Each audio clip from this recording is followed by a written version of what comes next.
पर, एंटरप्रेन्योरशिप पर, public service पर विशेष रूप से पड़ता है। ये सच है कि स्पोर्ट्स का आर्थिक और विकासात्मक प्रभाव भी बहुत गहरा होता है। Training, coaching, infrastructure, event management, sports science, sports medicine, media, अनेक क्षेत्रों में अब रोजगार के नए अवसर पैदा हुए हैं। जम्मू कश्मीर में भी स्पोर्ट्स पर्सन के रोजगार के अवसरों के बारे में क्या किया जा सकता है, इस पर भी हमें विचार करना होगा। स्पोर्ट्स इंफ्रास्ट्रक्चर में निवेश से स्कूल और कॉलेज स्तर पर टैलेंट्स को आगे बढ़ने का अवसर मिलता है। रिप्रेजेंट कर पाए, वो जीत सके, उसके लिए क्या आगे स्ट्रैटेजी है? इस जॉब्स को लेके, बच्चों की जॉब्स फ्यूचर पहले इसमें हमको बेसिकली स्पोर्ट्स की अगर हम बात करें तो हमको 2 लेवल पर सोचने की ज़रूरत है। एक तो सबसे पहले कि ज़्यादा से ज़्यादा बच्चे स्पोर्ट्स की ओर जुड़े, ताकि टैलेंट जो है ये बचपन से ही नज़र आने शुरू होता है। हमारे बच्चों में टैलेंट है, जज्बा है, जुनून है, लेकिन उनको अपॉर्चुनिटी नहीं मिलती। तो हम सबसे पहले उनको अपॉर्चुनिटी दें। स्पोर्ट्स केवल जीत हार या मनोरंजन तक सीमित नहीं है, बल्कि एक ऐसी शक्ति है जो इंसान को गढ़ती है, समाज को जोड़ती है और राष्ट्र निर्माण में भी बड़ी महत्वपूर्ण भूमिका का निर्वहन करती है। स्पोर्ट्स कल्चर को प्रमोट करने के लिए एक अभियान चला था यहाँ की हर पंचायत में प्लेग्राउंड होना चाहिए, और प्रशासन के हमारे साथियों ने कोशिश की। वही पंचायतें छूटी जहाँ जमीन उपलब्ध नहीं। तो एक अभियान चला करके इस काम को प्रशासन ने अच्छे ढंग से किया। अलग अलग डिसिप्लिन में स्पोर्ट्स की किट जो है, बैक टू विलेज कार्यक्रम में जहाँ भी कार्यक्रम होता था, एक निर्देश ये भी रहता था कि उस गांव में आप स्पोर्ट्स किट वितरित करिए।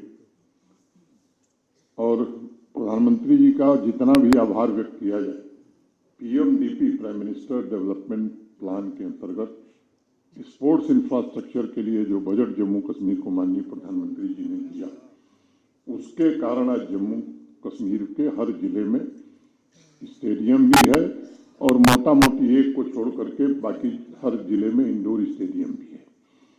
मैं अनेक राज्यों को जानता हूं, मैं देश के सबसे बड़े राज्य उत्तर प्रदेश का रहने वाला। अब ये कल्पना वहां की तहसील स्तर पर स्टेडियम होंगे, बहुत सारे देश के राज्यों में अभी ये कल्पना नहीं है। और जम्मू कश्मीर में अनेक स्थान हैं जहाँ केवल डिस्ट्रिक्ट लेवल पर नहीं, तहसील के भी नीचे लेवल पर स्टेडियम बने। और कोई भी मिलने आता है तो बड़े आसानी से कहता है कि साहब हमारे गांव में एक स्टेडियम बनवा दीजिए। ये कॉमन डिमांड है। प्रशासन भी कोशिश कर रहा है कि जितने संसाधन हैं उन संसाधनों से एक बेहतर स्पोर्ट्स इंफ्रास्ट्रक्चर बने। सबसे बड़ी कई बातों का जिक्र सेक्रेटरी साहिबा ने किया है।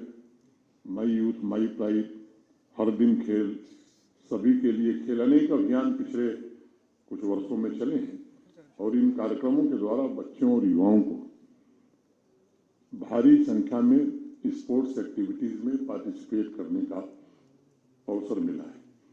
ये आपने प्रेजेंटेशन देखा है कि किस तरह से पार्टिसिपेंट्स की संख्या बढ़ी है।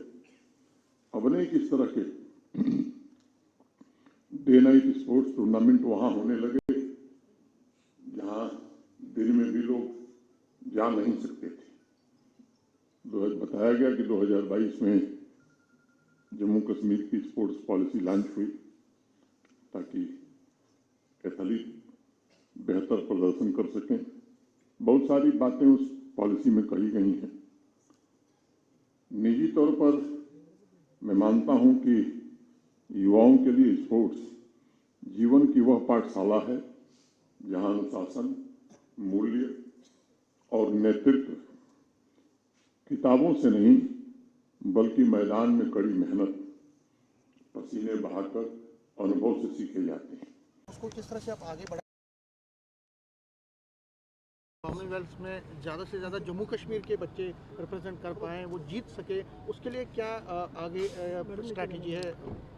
स्पेशली जॉब्स को लेके बच्चों की जॉब्स फ्यूचर सिक्योर पहले इसमें हमको बेसिकली स्पोर्ट्स की अगर हम बात करें तो हमको दो लेवल पर सोचने की ज़रूरत है। एक तो सबसे पहले कि ज़्यादा से ज़्यादा बच्चे स्पोर्ट्स की ओर जुड़े, ताकि टैलेंट जो है ये बचपन से ही नज़र आने शुरू होता है। हमारे बच्चों में टैलेंट है, जज्बा है, जुनून है, लेकिन उनको अपॉर्चुनिटी नहीं मिलती। तो हम सबसे पहले उनको अपॉर्चुनिटी दें, उनको पार्टिसिपेट करने का मौका दें। उसके लिए हमको इंफ्रास्ट्रक्चर डेवलप करना है, उसके लिए हमको कोचेस देने हैं, वो सब एक इकोसिस्टम डेवलप करना है ताकि बच्चे अपने हुनर को प्रदर्शित कर सकें। दूसरा है कि जो बच्चे इसमें अच्छा करेंगे उनको फिर नरिश करके, नर्चर करके, उनको कैसे हम नेशनल लेवल पर या इंटरनेशनल लेवल पर टूर्नामेंट्स में पार्टिसिपेट करवाएं और वो ताकि मेडल्स जीत के आएँ और न सिर्फ अपना नाम रोशन करें बल्कि जम्मू कश्मीर का नाम भी रोशन करें। उनका फ्यूचर कैसे सिक्योर होगा? जॉब्स नहीं होगी जब तो कब कितनी देर खेल पाएंगे? आप देखिए, आप सिर्फ अगर आप सोचेंगे सरकारी नौकरी मिलना ही जॉब है, ये गलत। इंटरनेशनल प्लेयर पड़े हुए हैं आपके पास, लेकिन 2011 से आपने कोई जॉब नहीं, वो हो रहा है, वो जिसकी बात आप कर रहे हैं वो मसला हल हो रहा है। बट मैं कहता हूँ स्पोर्ट्स आजकल कैरियर है। स्पोर्ट्स पर्सन्स ने अपने कैरियर इतने अच्छे बनाए कि उनको सरकारी नौकरी की ज़रूरत है नहीं।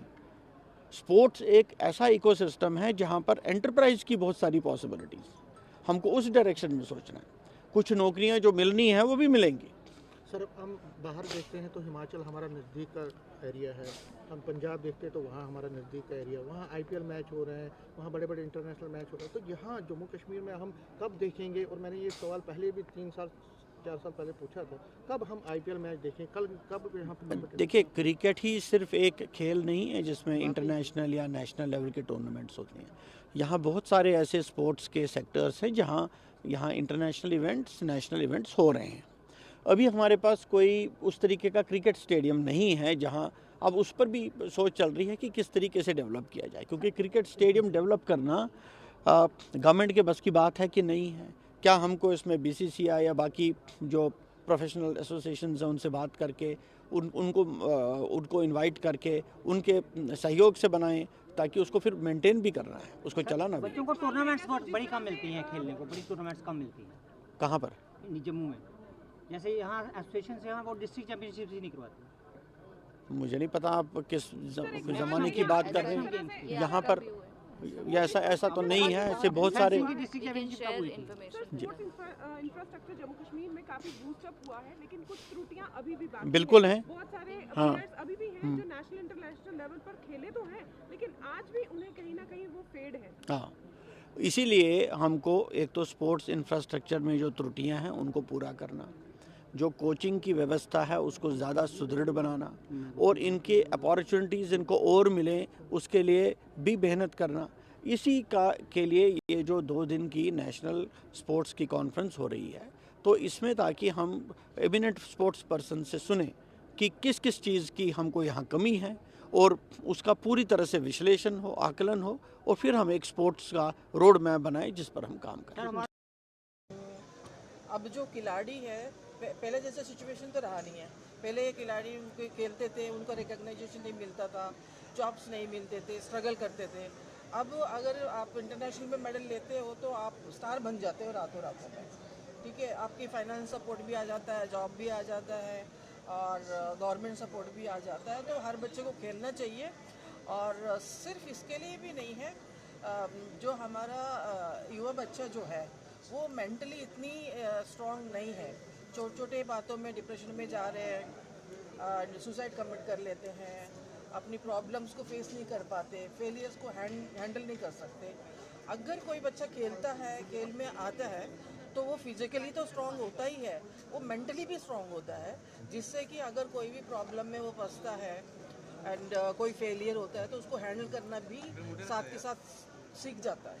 आपको लगता है कि जम्मू कश्मीर में, क्योंकि बाकी देश के बाकी हिस्सों में तो अच्छा है, लेकिन जम्मू कश्मीर में स्पोर्ट्स के प्रति रुचि तो थी, लेकिन यहाँ पे अपॉर्चुनिटीज़ इतनी मिलती नहीं है और इंफ्रास्ट्रक्चर की भी कमी है और मौसमी हालात भी ऐसे हैं कि यहाँ पे 12 महीने आप प्रैक्टिस भी नहीं कर सकते हैं। अगर हम कश्मीर की बात करें, बर्फबारी होती है हिली एरियाज में, तो आपको क्या लगता है कि यहाँ पे क्या फोकस रहना चाहिए और ताकि स्पोर्ट्स में यहाँ के बच्चे भी बाहर की तरह एक्सेल करें? देखिए, इसीलिए तो जो गवर्नमेंट ऑफ इंडिया और मिनिस्ट्री एंड जो साई डिपार्टमेंट जो है वो खेलो इंडिया सेंटर्स ओपन कर रही है हर जगह, इवन जम्मू एंड कश्मीर में भी है एंड दूसरी जगह भी है। जहाँ यमुनानगर में मेरा खुद का एकेडमी है जो खेलो इंडिया सेंटर से रिकॉग्नाइज्ड है। अगर कोई वेट लिफ्टिंग बच्चा है फॉर एग्जांपल यहाँ, अगर उसको ऐसे एडमिशन नहीं है, यहाँ ट्रेनिंग नहीं कर पाता है, वो आप मेरा एकेडमी ज्वाइन कर सकता है। तो अगर दूसरे एकेडमीज भी है, साई सेंटर्स है एंड खेलो इंडिया सेंटर्स है, वो साई स्कीम इतना फ्लेक्सिबल रखा हुआ है। अगर जम्मू एंड कश्मीर का कोई बच्चा है, अगर वो फॉर्म में फिल करता है कि भी मैं पलाना जगह इस सेंटर में जाके ट्रेनिंग करना चाहता हूँ, तो वो अलाउड करते हैं। एंड जो एसोसिएशन कल्चर है, क्या ये खिलाड़ियों को खत्म नहीं कर रहा? पॉलिटिक्स उनकी जो है उसके कारण बच्चा खत्म। देखिए, ये बहुत ही अगर इसमें हम बात करेंगे ना, बहुत कंट्रोवर्शियली ये हो जाता है। हर फेडरेशन का अपना अलग रूल्स है, हर फेडरेशन का वर्किंग स्टाइल अलग है एंड सभी फेडरेशंस को हम राउंड अप नहीं कर सकते। एंड एज ए खिलाड़ी मैं यही कहना चाहूँगी कि बच्चों को कि भी आप मेहनत करो, और आप जितना मेहनत करोगे, कितना मेंटली एंड फिजिकली स्ट्रांग रहोगे, आप अपनी एम को ध्यान में रखो। बाकी पॉलिटिक्स में पढ़ने की कोई ज़रूरत नहीं है। अगर आप मेहनत करोगे 100% सक्सेस मिलेगा। ठीक है।